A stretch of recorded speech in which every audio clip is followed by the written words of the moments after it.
And that's why these mysteries are being expounded and revelated to you so that you can understand the mysteries of God and beyond what God has bestowed upon man and prepared for mankind in the days to come. So it is so important that we comprehend what God has at the present and also in the future. That's why our mind must be purified and bombarded by this epistle, and that we can put a platform and establish it with a proper foundation of the gospel and the things that to come. It's all depend on your attitude, your mindset, the believing system, and everything works together. So the mysteries are revealed to the servants of God. If you are a real servant of God, don't have a master's attitude. பெரிய எச்சமான attitude ஒரு பாஸ்டருக்கு இருக்கக்கூடாது. இன்றைக்குமே ஒரு போதும் இருக்கு, நான் தான் பெரிய லீடரு, நான் தான் தலைவர், எல்லாம் முட்டி போட்டு என்கிட்ட வாங்க. No no no no no. நம்ம சபையில் யாரை முட்டி போட்டு என்கிட்ட வந்தாவே எந்திரிங்கன்றார். ஏன்னு கேட்டால் நம்ம எல்லாம் சமமாக இருக்கிறோம் கிறிஸ்துக்குள்ளார. என்ன வித்தியாசம்? கர்த்தர் என்னை உங்களுக்கு மேற்பனாய் வைத்திருக்கிறார், அவருடைய ரகசியங்களை எனக்கு சொல்லி கொடுக்கிறார். அதை எடுத்து அழகாய் பதம்படுத்தி, நல்லா கவனமாக கேளுங்க, எனக்கு கிடைக்கிற ரா மெட்டீரியல் கர்த்தர்கிட்ட இருந்து அதை பதம்படுத்தி அதை அழகாய் செய்து உங்களுக்கு ஊட்டுகிறேன். அதான் வித்தியாசம்.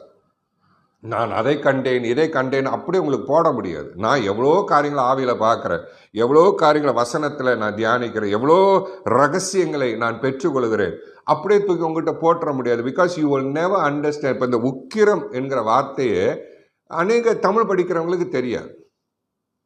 ஆனால் அது சிம்பிளிஃபைடாக எடுக்கு. ஏன்னா அந்த காலத்தில் தமிழோடைய ஆழங்கள் இவைகள் கிரேக்க மொழியிலேருந்து தமிழுக்கு மொழிபெயர்ப்பு செய்ததுனால it's like a direct translation.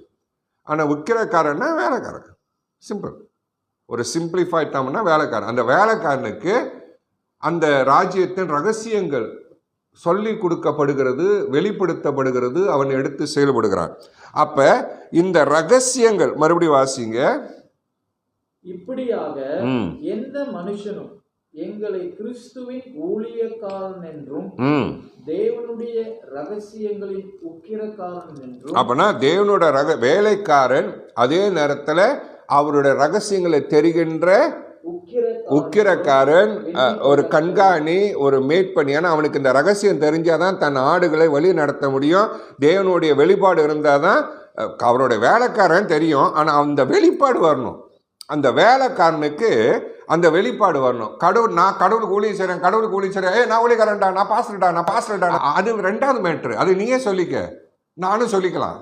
ஆனால் அவரால் அப்ரூவ் பண்ணப்பட்டு அந்த ரகசியங்களை உனக்கு சொல்லி அதை எடுத்து மொழிபெயர்த்து தன் ஜனங்களுக்கு ஊற்ற ஆற்றல் உடையவன் தான் உண்மையான வேலைக்காரன். சும்மா யூடியூப்ல போட்டுட்டு நான் அதை செய்கிறேன் இதை செய்கிறேன் ஒன்றும் செய்வேன், அவன் கூட இருக்கிறவனுக்கு தெரியணும் நீ யாருன்னு. இன்னைக்கு ஏன் அநேக ஊழியங்கள் உடைகிறது? ஏன் இன்னைக்கு அநேக ஊழியக்காரங்க சபையை விட்டு போகிறார்கள், வேறு சபையை போய் ஆரம்பிக்கிறார்கள்னா, முதலாவது ஊழியக்கார இடத்துல உண்மை இருக்க வேண்டும். அவன் 10 வருஷம் அவன் கூட இருக்கிறான்னா 10 வருஷம் நீ கவனிக்கிறான். நீ தான் அவனுக்கு ஒரு மேட்பரு, ஒரு எக்ஸாம்பிள், ஒரு தேவன் தூதன் போல. அப்போ அவனுக்கு உன் மேலே நம்பிக்கை வந்தாதான் நாளைக்கு அவன் 10 பேரை உருவாக்க முடியும்.